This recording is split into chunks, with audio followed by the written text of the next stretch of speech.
It really is a topic that it's becoming more of an issue because people are living longer. And if people are living longer, the need for a long-term care facility is probably going up. I don't have data to back that up, but logically it makes sense.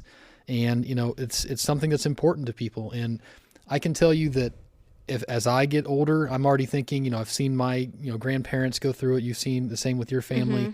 I want it to be a facility, if I go anywhere, that's a nice facility. If I can be at home, I would rather be at home. To have somebody take care of me from my home where my family can visit. These are things that you want to consider, and you don't want to get caught off guard. But the fear that people have is that, do I have enough to make it happen? Can I self-insure? Long-term care policies have come a long way. Originally, and we were talking about this, Joe's talked about it many times, but originally long-term care policies were written like life insurance policies. And life insurance policies typically have pretty low premiums because most people die without a life insurance policy. If it's a whole life policy or a term policy, they'll typically surrender the policy because they don't need it anymore. The need was no longer there.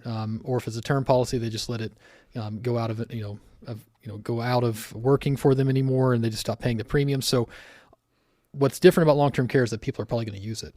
And so the policies that were written originally had a much lower premium. They made a whole lot more sense to buy. And people would, have benefited. We're seeing a lot of people currently benefiting from policies they bought in the late 90s. And, the people, they just can't believe how great policies they are, paying $4,000 to $6,000 a month for fees locked in. That, it's just a great thing. Working with a couple families right now that are trying to get that figured out. But now, if you go to buy a policy, actuarians have gotten a lot smarter. We have a lot more data on this. And the policies are very expensive. You're talking $4,000 to $6,000 a month of premiums to maintain a policy that can take care of you.